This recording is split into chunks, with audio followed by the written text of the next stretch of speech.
Hello guys, how you doing? Hope you're doing well up there. Well, I got another controversial video, and it's what the state of America that we're going through right now. America on a racial divide.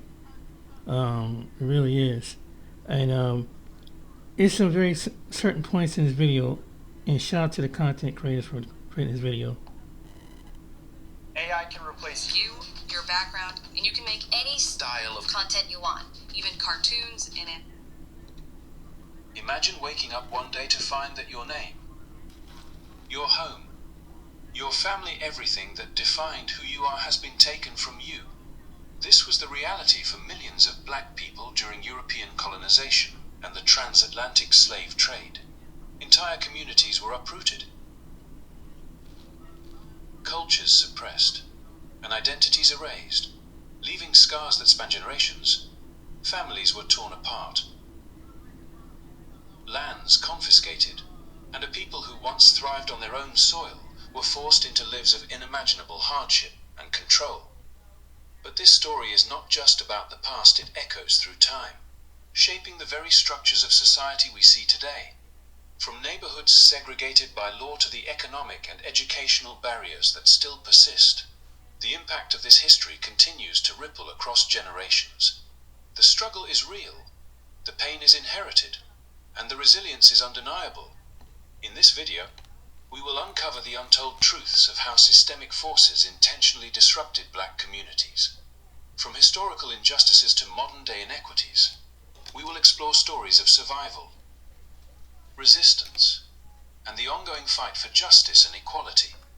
You will see how courage. Would you feel less nervous about concealed carry if you had $500,000 or more sitting in a rainy day legal fund? How courage, perseverance, and community have been the backbone of a people who refuse to be erased. So if you are ready to dive deep into history, understand the roots of systemic challenges, and witness the power of resilience, make sure to hit that like button, subscribe to the channel, and turn on notifications. This is more than a story, it is a journey through time, a call to awareness, and a reminder that understanding the past is the first step toward shaping a fairer future. Welcome to a story that the world needs to hear. Let us begin. As the 20th century dawned, the promise of freedom for black Americans remained painfully incomplete. Though the chains of slavery had been legally broken, a new form of confinement emerged, invisible yet no less binding. In cities across the United States, policies carefully crafted by government officials and reinforced by local authorities began to shape the very landscape of opportunity, steering black families into concentrated areas of poverty while closing doors to wealth and stability. Redlining, a practice in which banks and mortgage lenders drew literal red lines around neighborhoods deemed undesirable for home loans, systematically prevented black families from purchasing homes in more affluent, predominantly white areas. These maps, developed under the guidance of federal agencies like the Homeowners Loan Corporation, became instruments of exclusion, condemning entire communities to underinvestment and neglect. But redlining was only one layer of a complex web of restrictions, racially restrictive covenants, legal agreements embedded into property deeds, explicitly prohibited black families from buying or even renting homes in certain neighborhoods. These covenants, enforced by courts and backed by the authority of local governments, ensured that wealth accumulation through property ownership, a cornerstone of the American dream, remained largely out of reach. Black families who sought to move into better neighborhoods faced not only legal barriers, but also social intimidation and orchestrated hostility from white residents determined to maintain racial hierarchies. These restrictions did not just limit housing choices, they dictated the quality of education, the accessibility of healthcare, and the potential for economic mobility for generations to come. Neighborhoods designated for black residents were often starved of resources, with schools underfunded, streets poorly maintained, and community services lacking, while adjacent white neighborhoods flourished. The impact was cumulative. Children growing up in these environments faced overcrowded classrooms, outdated textbooks and limited extracurricular opportunities, shaping educational outcomes that would influence employment prospects for decades. Black entrepreneurs, too, were constrained, unable to secure loans or expand businesses in areas where prosperity was possible, leaving entire communities economically marginalized despite the resilience and ingenuity of their residents. This orchestrated segregation created pockets of concentrated poverty, reinforcing stereotypes and perpetuating cycles of disadvantage. Wealth and opportunity, available to white Americans as a matter of systemic design, were systematically withheld from black communities. As families struggled to build security and pass down assets, they faced obstacles that were not accidental, but deliberately engineered. Generations were left navigating a landscape where doors to better housing, safer neighborhoods, and quality schools were closed, while punitive policies and social hostility ensured that climbing out of these imposed confines required extraordinary determination and solidarity. Yet, amidst these structural constraints, black communities found ways to survive, adapt, and resist. Churches, social clubs, and informal networks became centers of support, teaching resilience, resourcefulness, and collective empowerment, even in the face of housing segregation and economic deprivation. Families maintained cultural traditions, nurtured education where possible, and created spaces for self-expression and growth. These efforts did not erase the harm caused by redlining and restrictive covenants, but they reveal the enduring strength and perseverance of black Americans confronting an oppressive system designed to suppress their progress. By understanding the deliberate nature of these policies, it becomes clear that the segregation of neighborhoods was not a byproduct of chance or personal choice, but a calculated strategy to contain black populations and maintain inequality.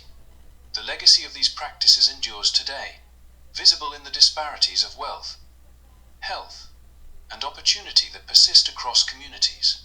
A reminder that freedom without equity can be incomplete, and that the structural barriers erected decades ago continue to shape lives in profound ways. Even as black communities navigated the harsh landscapes of segregated neighborhoods and underfunded schools, another invisible barrier emerged, one that struck not at property or income but at voice and agency. From the earliest days of Reconstruction through the modern era, every attempt by black Americans to assert their political rights, express grievances, or demand justice was met with a combination of censorship, intimidation, and carefully constructed structural obstacles. Voting, a fundamental right on paper, became a minefield of discriminatory practices. Poll taxes, literacy tests, and complex registration procedures were enforced selectively to suppress black participation, ensuring that political power remained in the hands of those invested in maintaining white dominance. When courageous individuals dared to challenge these systems, the response was often swift and brutal, ranging from public shaming and job termination to threats of violence and, in extreme cases, lynching, sending a chilling message to entire communities that speaking out came at an unthinkable cost. Beyond the ballot box, the act of simply being heard presented its own challenges. Black activists, writers, and leaders faced media gatekeeping that limited their reach, while community organizing was frequently infiltrated or undermined by law enforcement and government agencies. Programs like COINTELPRO, officially aimed at monitoring extremist activity, in practice targeted civil rights organizations and leaders. Planting informants, buying courses. Listen, I want to build Jewish. Yep, that's just a taste of it. But guess what? There's more to the story. To this.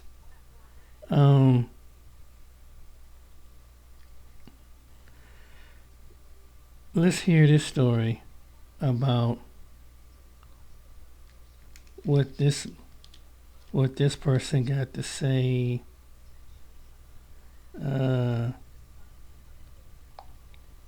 Shout to the Hey ADNC fam, I hope all is well. Emma Answer here, coming to you live from Canada. And let me tell you, family, we are in such a massive snowstorm here.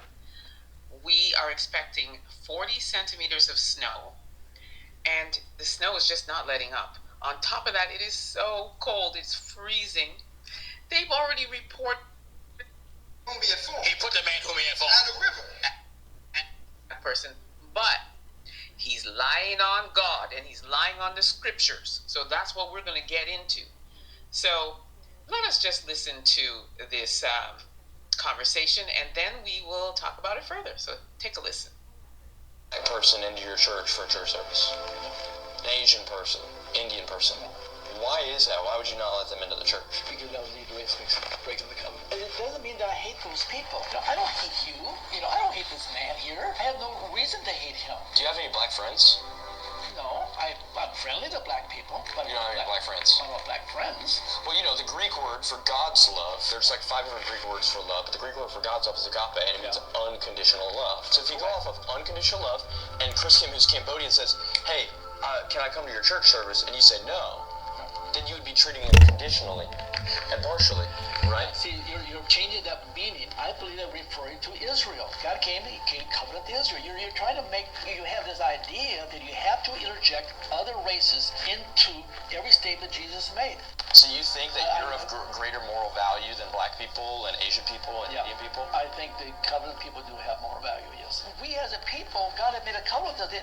Why? I don't know, but if somebody gives me a gift, I'm not going to throw it back in their face. I'm not going to reject the covenant that God gave me. I'm not going to throw it back in his face. I'll be thankful for the covenant and the blessing that he gave me and my people. Well, believers have been commanded to invite all people into the covenant. Look at Great Commission. There you go. Go into all the world, preach the gospel to all the nations, baptizing them in the name of the Father, Son, and the Holy Spirit, and teach them everything that you know. I understand that if you believe in a multiracial society, that I can see where you are that way. White people are of greater moral value than any other race, according to your perspective of the Bible. I personally, with all due respect, believe that is a poor way to have hermeneutics to read the Scripture. I believe when I read the full macro narrative of Scripture, I understand that God fulfills the covenant and invites all people from any walk of life into this covenant with him. I just think it's very clear.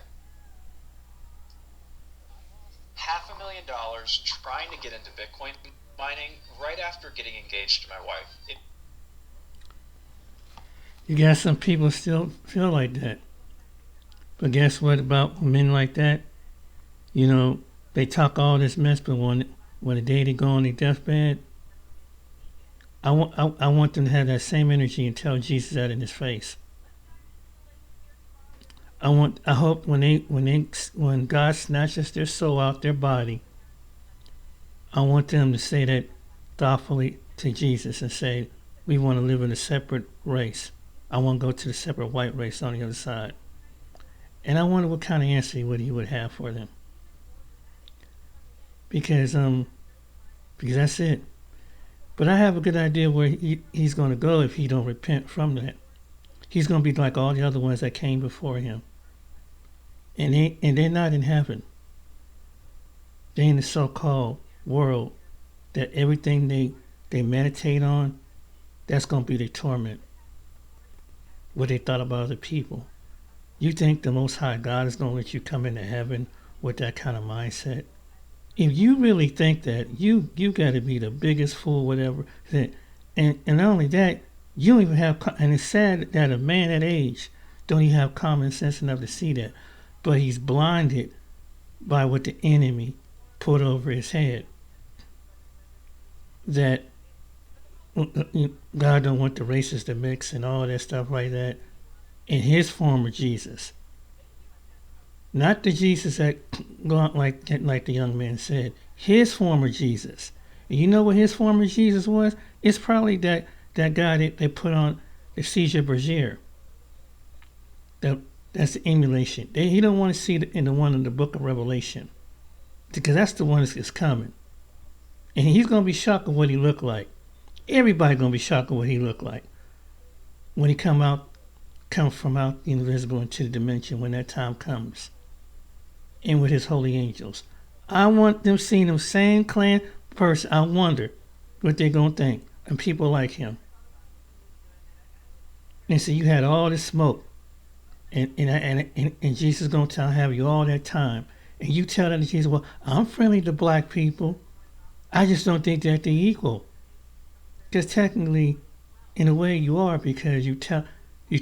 Sometimes you could be entertaining. Sometimes you never know. You could be entertaining an angel with that conversation, and it goes back to the recording in heaven. That's what you did. But God's showing people like mercy on time. But before he leaves earth, if he got that much smoke in his heart till the day he died, you know what? You know he ain't going to be in heaven because he ain't haven't repented, number one. Number two, well, and I don't care how many people come here. Well, he was such a good man. When his damn time come up, we'll know that he won't be in the Lamb Book of Life. Because why would you want to go to integrated heaven where Jesus have all the nationalities and races up there who believe in him? Any people that you didn't like, you didn't think too highly of. So you're going to go to a white supremacist enclave like the rest of them. And you're going to meet your father, the devil.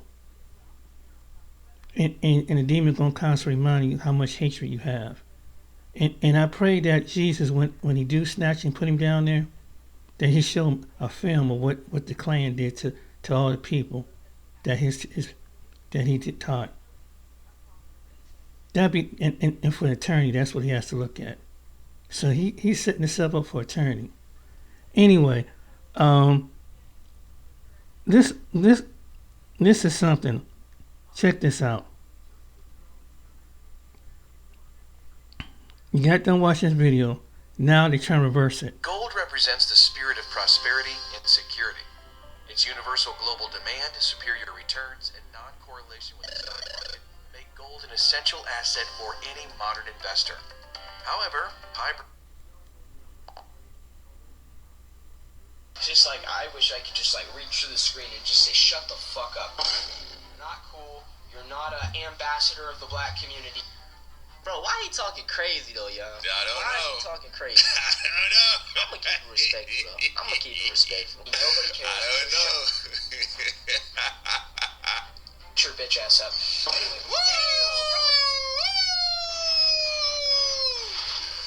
Yes, sir. Okay.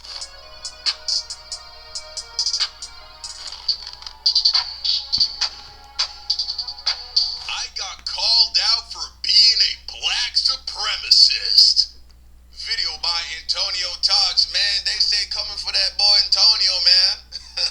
I don't know what it is, but they say coming for him. All right, let's see. Who's calling you a black supremacist? Let's see. So yo, I had two goals in mind when I created these YouTube channels. My first one was to obviously call out all of the racism and bigotry against black people. And for two, I wanted to create a safe space, for my black people. We are living in a time age that is very racist. From gaming, from being on social media. If you're black, you're going to get hit with some type of racism. So we on TikTok, and take a look at this video's caption. When the beer starts tasting like everyone around me should know my opinion on black people. Guess how many likes this little video has? 1.7 million. God damn.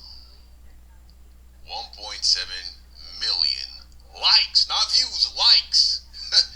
You gotta remember, likes are usually a fraction of the amount of views, man. This video got so much engagement. So many people feel like this. What did black people ever do to them? Nothing. Just exist. Just to be here. That's the crime. 2 million people. Didn't even ask to be here. Only group of people on this continent that didn't come here of their own free will. Right? Crazy.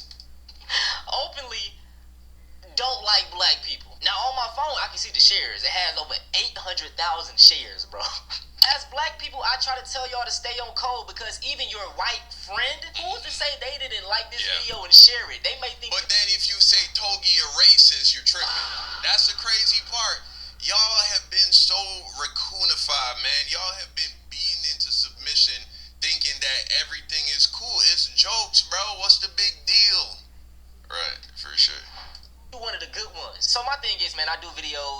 out racism, talking about racism. And when I speak on these things, I'm very passionate about it. So at times when I'm calling out racism, people tend to think that I'm racist. Or better yet, a new term, y'all. They have been calling me a black supremacist. Nice. I'm gonna be honest, bro. I low-key take being called a black supremacist as a compliment. In this time period, man, we have so many kiss-ups, so many raccoons, so many black sellouts that yearn for white approval, and I will just never be that. So I would rather you think that I'm a black supremacist instead of one of the good ones, okay? Now we gonna be reacting to a video today. Fair enough.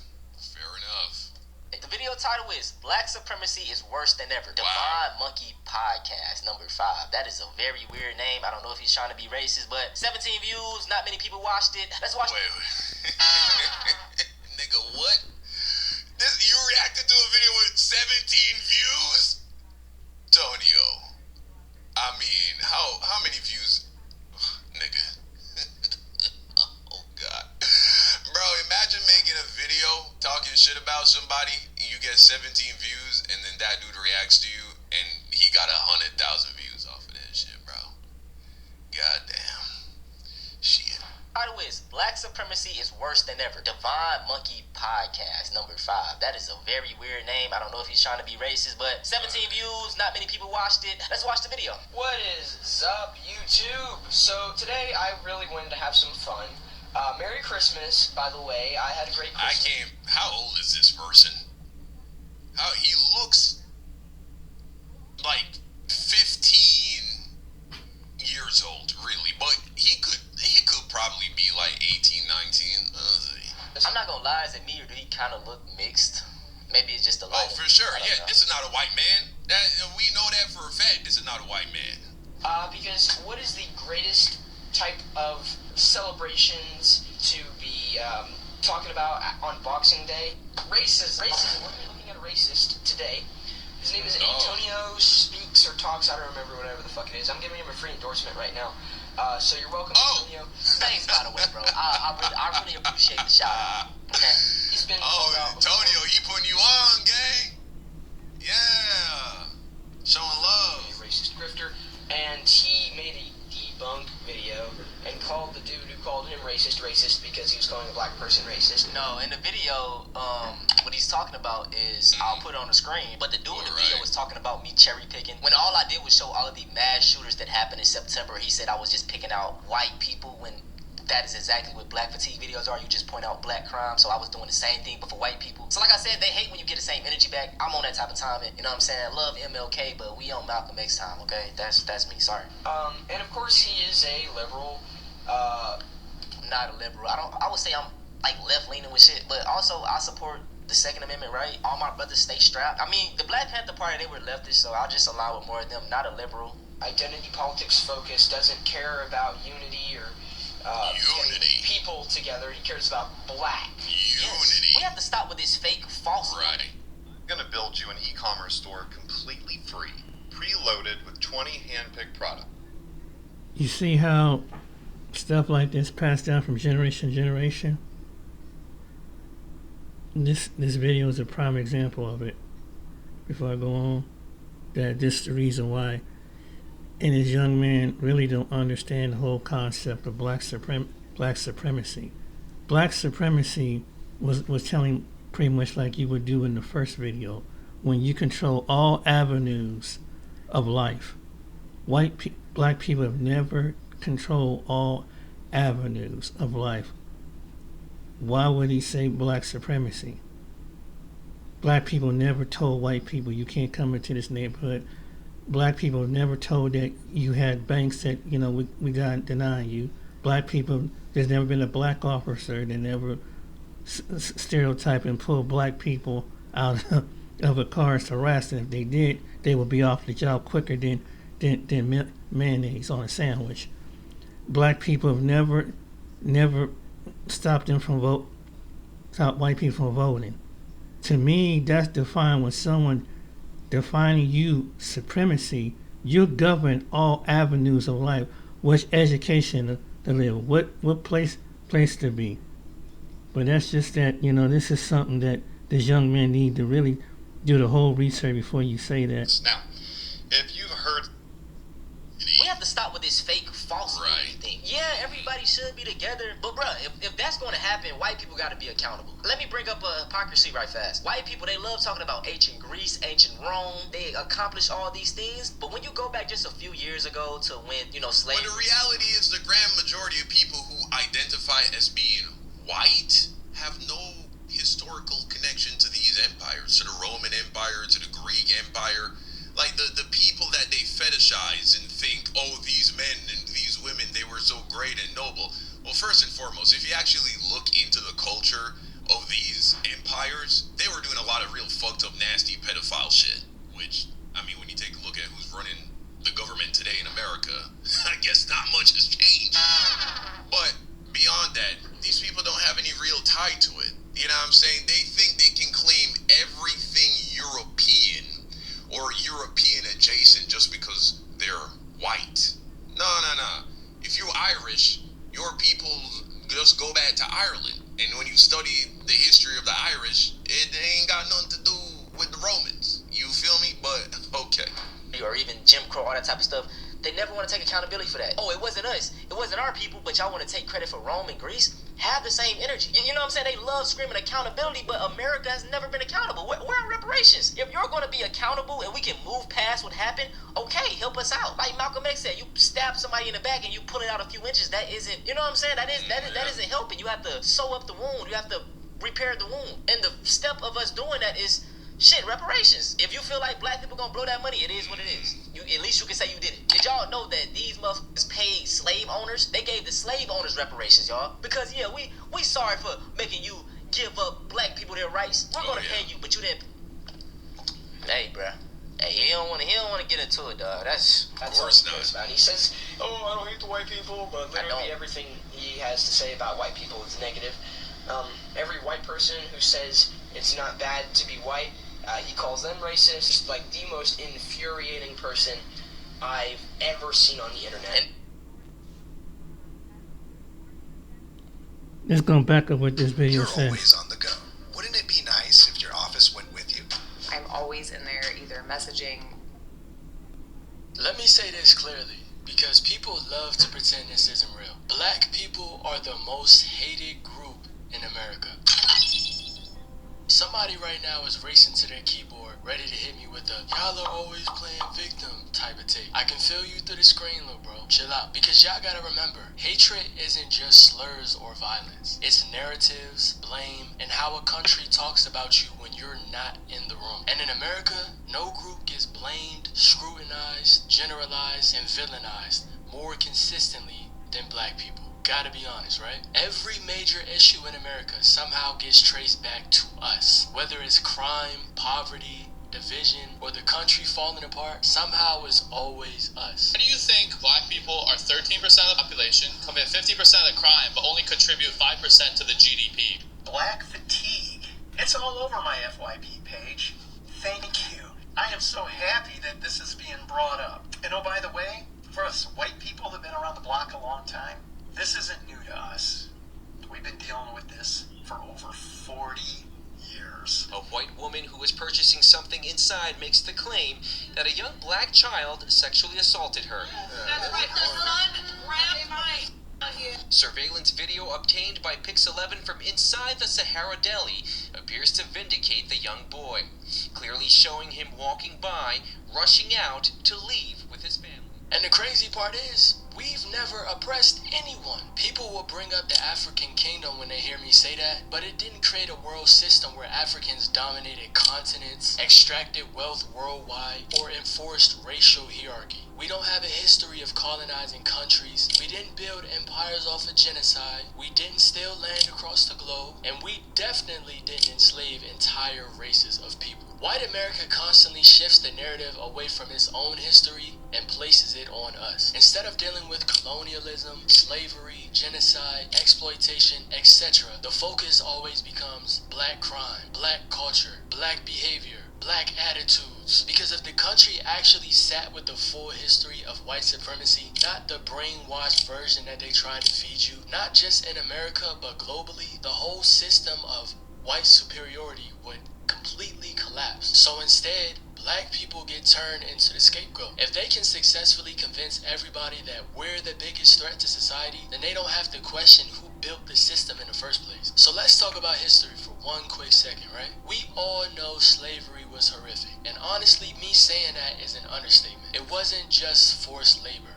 It changed the entire balance of the world. It created wealth for white nations and instability everywhere else. Colonialism destroyed cultures, borders, language all across Africa, the Caribbean, and Latin America, and Asia as well. As you know, millions of people died. But honestly, I don't want to focus too much on slavery in this video, because that needs a whole other video dedicated towards it. Not just a quick 2-minute segment, you get what I'm saying? But even after slavery, the violence didn't stop. For some reason, that just was not enough for them. If we totally disregarded all of the evil that was done to us, you'll start to notice a pattern throughout history. We are not the only people that they have terrorized on a consistent basis. Ours is way more consistent than other people's, but they do this to other groups as well. Of course, it's not as bad. Nowhere near it. You got things like the My Lai massacre, where U.S. soldiers murdered unarmed Vietnamese civilians. American soldiers gunned down more than 500 unarmed civilians in a village called My Lai.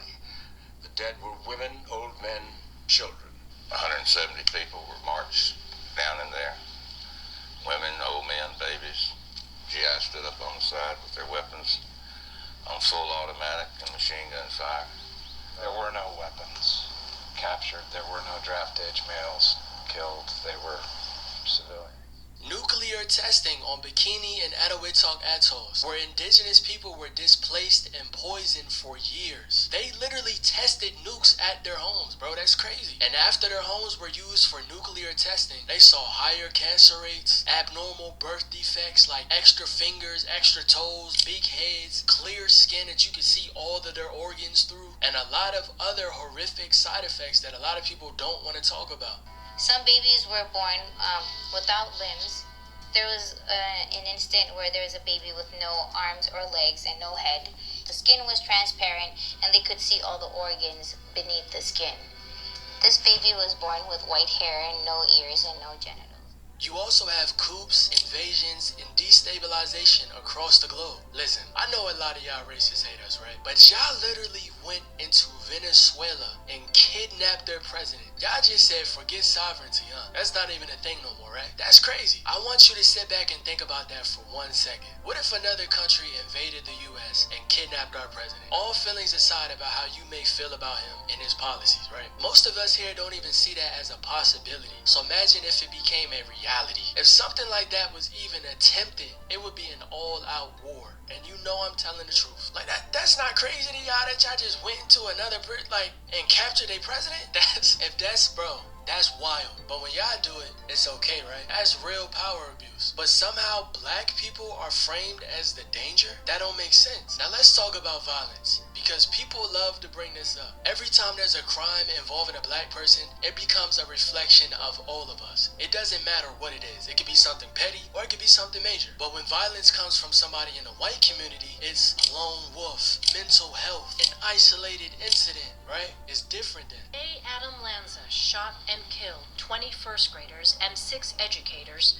The report says he had profound mental, emotional, and developmental challenges. He had a history of mental illness and had become physically aggressive, throwing a chair and glass across the room. Card was experiencing an acute mental health episode in the months before Wednesday's mass. For introverts has been hiding in plain sight this. So in that video, he showed that white people killing white people. But where's the black supremacy in that? But see, they want to paint the narrative, but people want to paint the narrative and want to keep telling that and that over and over and over. And then when it comes to politics and get into what's going on right now, why black people ain't coming out to fight with this? Why black people are staying silent? Why black people, and there's even that, this different other groups of people wondering why black people. Why would black people when you switch the narrative? Why would someone come out when you plainly didn't blame them and you make it us versus them? When it comes to now, it's us versus them, and even though they come to other different nationalities, but to always come back around to FBA, Foundation of Black America. Even though it can be at a Latino, an Arab American, an Asian, or whatever for a moment, but it always is going to be steady. It's going to be by courts. It's going to be by all 5, 6, 7 ways to come at black people, to literally desecrate the neighborhoods, desecrate the educational system, desecrate and keep them in bondage in the prison systems.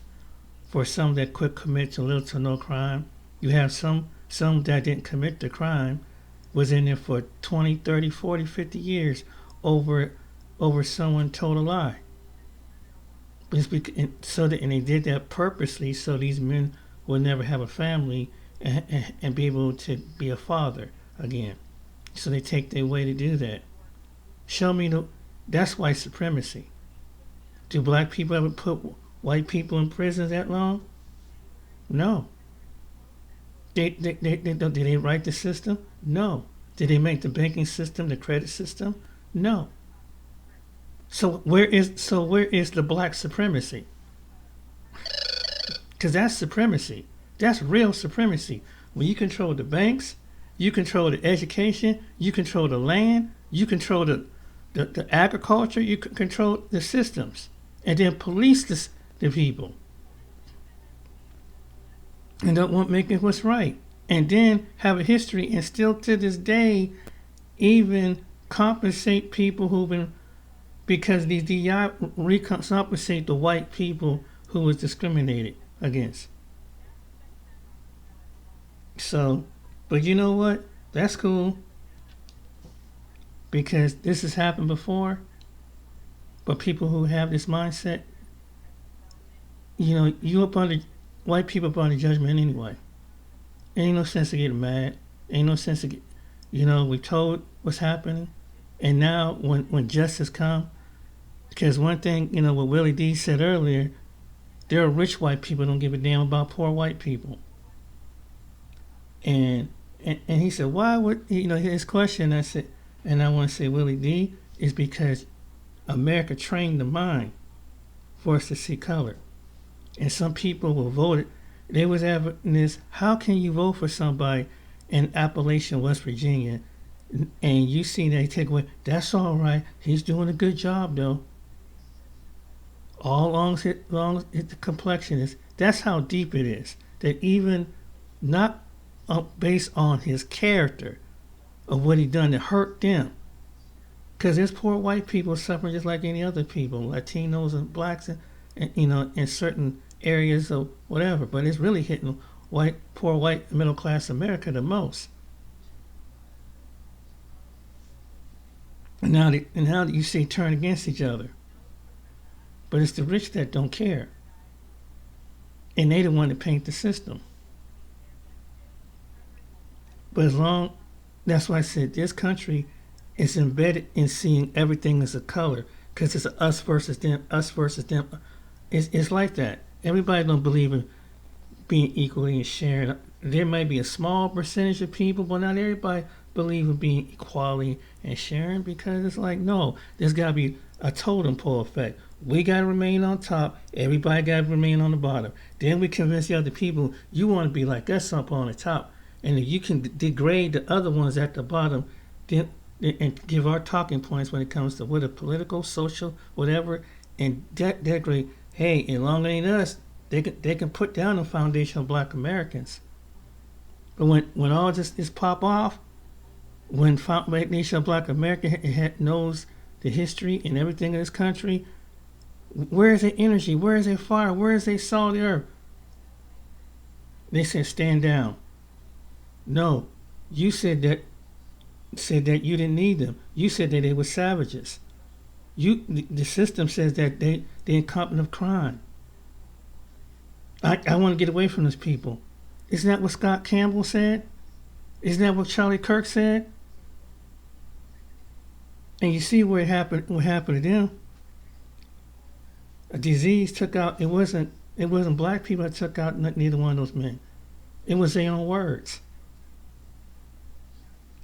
One died of colon cancer, the other one died, and as he mocked what happened to Martin Luther King, it was true. He ended up leaving this world the same way Martin Luther King, someone assassinated him. And that they couldn't even, and the people who supported Charlie Kirk can't even accept that. That's how deep it is. That they're not mad at the person really who took this man out. But they gotta focus. You see how they focus on another color?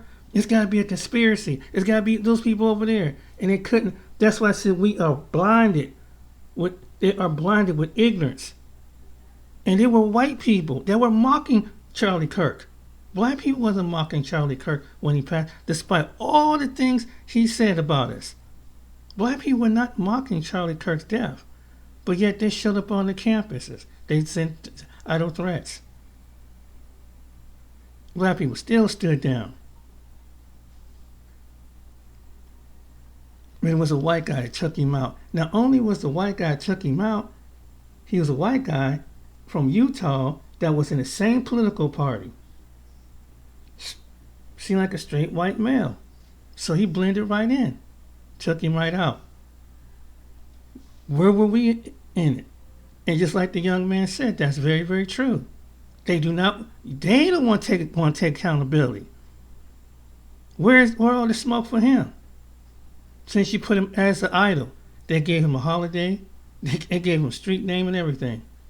A YouTube influencer that got him funnel money behind it.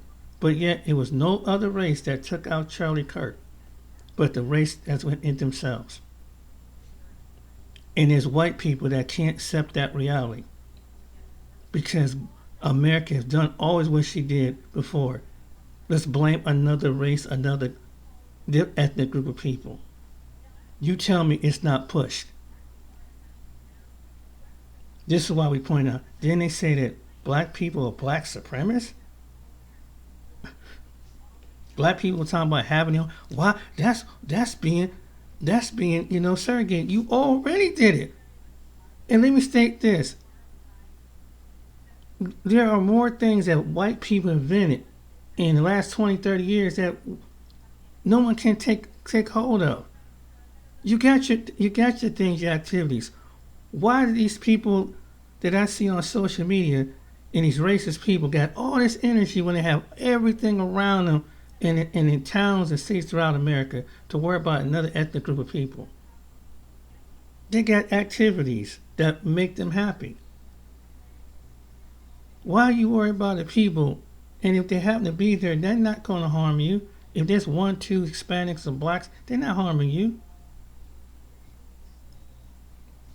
They're not threatening to your bloodline, whatever, or that whatever insecure clan mentality that some of them people carry. They just want to live life.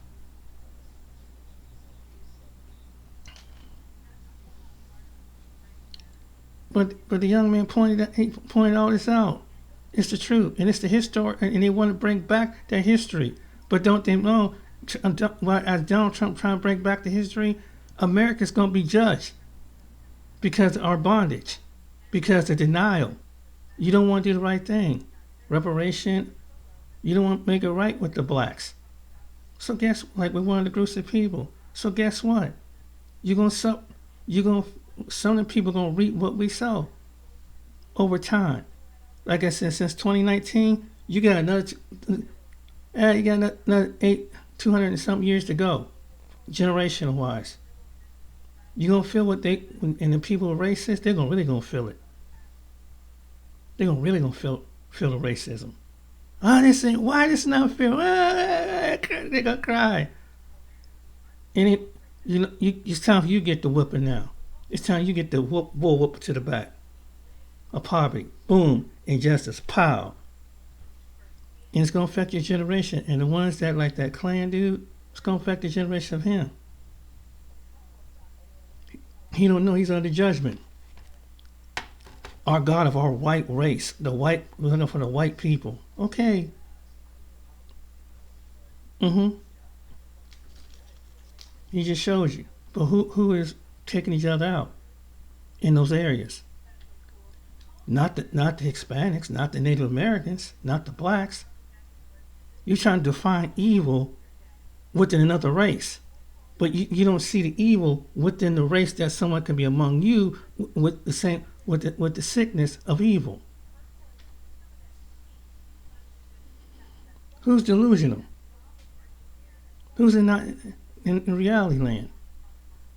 It's what I say. That's what I say. That's yeah. Okay. And you can't stop the circumstances. Life don't care. We in almost the 22nd century. No one don't care about that. Your opinion don't matter. It's like a fart in the wind. My opinion don't matter. And now this world gonna get cold. It's not gonna be about but people trying to bring back the old ways, like what he's trying to do. But what Donald Trump and these other people trying to do, they're just bringing a judgment on America. And that's why black people are cool and stand back. The Most High is telling us, stand back. I'm gonna do the fight for you. The ones who do righteousness. Stand back. Don't do nothing. Don't even say nothing. And they scared. Oh, they scared. Because the judgment is here. The ones who have that mindset anyway. So that's all I gotta say for this video. I hope you but that's the reason why black supremacy. Get out of here. Take care, be blessed. See you on next week.